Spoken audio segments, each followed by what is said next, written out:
Hello and welcome.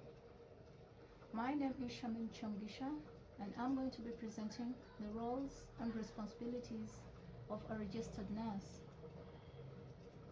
Throughout this presentation, I'll talk about the recent changes and their impacts on the nurse roles, the role of the Nursing and Midwifery Council in relation to the nursing practice, the implications of the court on the nursing practice and the role of a registered nurse, the need for effective communication in a multidisciplinary healthcare setting, the effectiveness of a multidisciplinary approach in a healthcare setting.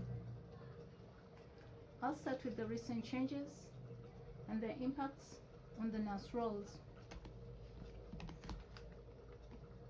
Nursing has been associated to caring, nurturing, and nourishing, which are all referred to as female responsibilities. This has led to the slow recruitment of male nurses. Male representation in nursing broadens gender diversity and bridges the nursing shortage gap. To be a registered nurse in the United Kingdom, an individual has to be registered with the Nursing and Midwifery Council, or the NMC. A registered nurse can be qualified in at least one of the 4 fields: adult nursing, children's nursing, learning disability nursing, and mental health nursing. Prior to Project 2000, there were fewer nurses, career paths were poorly recognized, and nurses had limited roles. Project 2000 emphasized the need of continuation of higher learning. Students were educated to degree and diploma levels, and nurses became more equipped with knowledge and skills. Nurses form the largest group in the NHS workforce, and their roles are greatly affected by changes. These include political changes, economic, social, technological and scientific, organizational, personalization, and policy changes. I'll start with the political changes. The formation of the 1948 NHS led to a number of reforms, such as the 1990 NHS and Community Care Act, the Patients' Charter, the new NHS Modern Dependable, the NHS Improvement Plan of 2004, the Health and Social Care Act of 2012. All these introduced changes in the healthcare system. Patients were empowered to take responsibility of their health. Nurses assumed more specialistic and leadership roles. Economic changes. In bad economy, government imposes healthcare budget acts to maintain financial balance between increasing demands, public expectations, expensive treatments, as well as taxations. In 2011, government introduced the 1% cap on the NHS pay rises. This negatively impacted nurse retention and recruitment. Social changes. Social changes in healthcare are due to increasing pressures on services and funding from the increase in aging populations and rising costs of care. The clinical and patient pathways have led to medical knowledge accessibility. Public awareness has encouraged transparency in healthcare practices. Technological and scientific changes. The use of modern technological equipment has availed more efficient and cost-effective healthcare services. Interventions are now being carried out across European countries. This has led to shared expertise as well as new nurse skills and roles. Organizational changes. The Francis Report of 2013 encouraged open communication systems and stronger leadership within the healthcare environment. Safety policies are now being put in place, like the False Risk Assessment Tool, the Safer Patients Initiative, and the Clinical Commissioning Groups, or the CCGs. These aim to protect patient safety and provide quality care for the local populations. Professionalization changes. The NMC requires registered nurses to uphold their professionalism through evidence-based knowledge, decision-making, shared values, and purposeful relationships. Nurses are accountable for their actions. A nurse is an advocate who prioritizes patients' needs and choices. Policy changes. Between 1992 to 1994, legislation allowed district nurses prescription rights. In 1999, other nurses got prescription rights to patients with minor injuries or minor illnesses.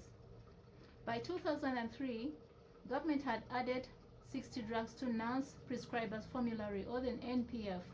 In 2014, the RCN revealed that nurse prescribing continues to grow. New changes were introduced to ensure newly registered nurses were prescribing ready.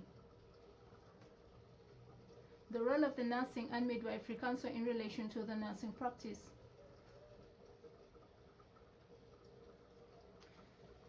The Nursing and Midwifery Council, or the NMC, came into existence in 2002. The NMC regulates nurses and midwives in England, Wales, Scotland, and Northern Ireland. It protects the public and sets standards in education, conduct, and nursing practices. The NMC ensures that nurse knowledge is up to date and professional standards of the NMC code are upheld. The fitness to practice panels determines that the nurse is safe and effective. This is called revalidation. As of 2016, all registered nurses are expected to renew their registration with NMC every 3 years to ensure they are fit to practice.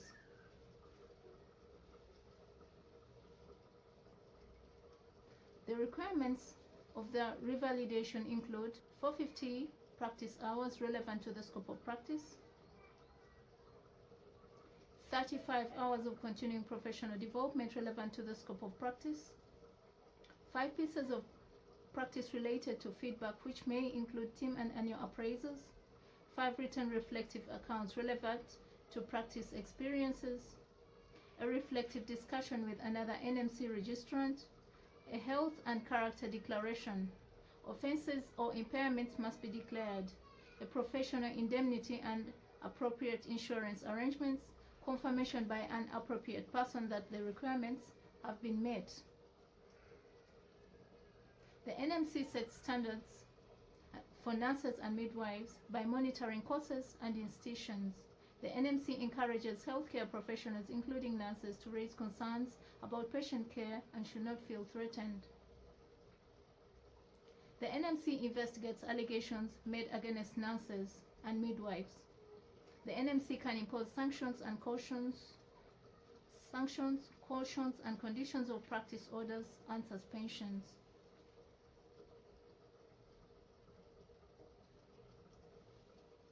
The implications of the code on the nursing practice and the role of a registered nurse. The code consists of professional standards that a nurse must uphold in order to be registered and practice in the United Kingdom. The standards are based on patient and public expectations, values, and principles and are non-negotiable. The 4 themes of the NMC Code of 2015 include prioritizing people, practicing effectively, preserving safety, and promoting professionalism and trust. By prioritizing people, nurses should treat people as individuals and uphold their dignity. They should listen and respond to people's preferences and concerns. They should ensure that all needs are assessed and responded to. They should respect people's rights and confidentiality at all times. By practicing effectively, nurses should always work in line with evidence-based knowledge. They should communicate clearly. They should keep clear and accurate records relevant to practice. They should be accountable for decision to delegated tasks and duties. By preserving safety, nurses should recognize and work within the limits of their competence. They should be open to service users about all aspects of care and treatment, including any mistakes or harm that may have taken place. They should act immediately if there is risk to patient or public safety. They should immediately raise concerns if a person is vulnerable or at risk and needs extra support and protection. By promoting professionalism and trust, nurses should uphold their profession's reputation. They should fulfill registration requirements. They should cooperate professionally with investigations and audits or complaints against them. They should provide leadership to ensure people's well-being is protected and their healthcare experience is improved. The code ensures patient safety and confidentiality are promoted and that nurses are accountable for their own actions. The code ensures delivery of fundamental care for both the living and dying patients. It provides guidance to help nurses and midwives keep their skills up to date. The nurse will act if the NMC will act if the nurse fails to uphold the standards. Complaints such as misconduct, lack of competence, or bad character can make the NMC impose sanctions or suspensions. The need for effective communication in a multidisciplinary healthcare setting. Effective communication is the process of exchanging ideas, thoughts, knowledge, and information so the message is received and understood with clarity and purpose. There are two types of communication methods in healthcare. Interhospital communication is sharing information among multiple institutions and may involve transferring patients from one facility to another. Intra-hospital communication is sharing information within singular institutions. Effective communication in healthcare can make a life or death difference. Doctors, nurses, and other professionals work together by combining skills, knowledge, and expertise in a multidisciplinary team, or the MDT. However, without good communication, the team may not access this information correctly, thereby affecting its decision and goal achievements. Good communication is fundamental in effective nursing and can be verbal, non-verbal, or body language, written, or formal communication. Listening with right body language and expression helps people to talk and their needs get identified. Skillful questioning helps people respond honestly. The Code 2015 recognizes that nurses must communicate clearly for people to understand. The nurse is required to listen and respond, working in partnership to support individual needs and rights. That is found in Section 2 of the NMC Code. In Section 4, 5, and 8 of the Code, nurses should obtain and record the informed consent. Information should be shared as far as the law allows, and nurses should communicate effectively with their colleagues. In Section 1 and 2 of the Code, nurses are required to treat people with kindness and respect and respond compassionately and politely when people are anxious. Skillful communication is essential to accurate diagnosis and treatment decisions. Clear, honest, and confidential communication leads to swift and ethical delivered care. Effective communication builds trust between the patient and healthcare worker. Trust encourages patient to disclose information and influences their health outcomes through patient satisfaction and willingness to cooperate. The effectiveness of a multidisciplinary approach in a healthcare setting. Nurse roles vary according to their expertise. However, in order to coordinate tasks, nurses should abide by policies and rules. To work effectively with colleagues and patients, nurses must develop mutual trust and active listening to understand the thoughts and feelings of others. In a multidisciplinary team, agreed guidance is followed by every member, and nurses must contribute to meetings and express their own views and be supportive of team members. For a successful multidisciplinary team, team members must have shared goals and share responsibilities. There is commitment to support teamwork in terms of time input and resources. The working relationship in a team must be based on openness and trust. There must be cooperation and mutual trust between health professionals and patients.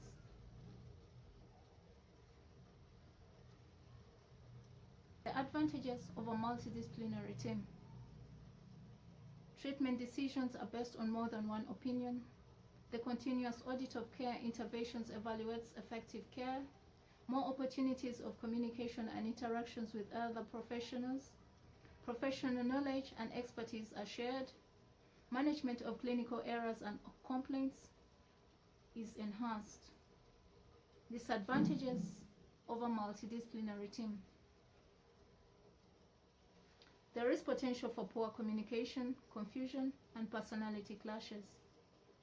Shared goals may overshadow individual, personal goals. Lack of time for reflective clinical management, team building, and development. Changes in team membership can affect patient outcomes. Too many individuals can hinder progress and waste valuable time.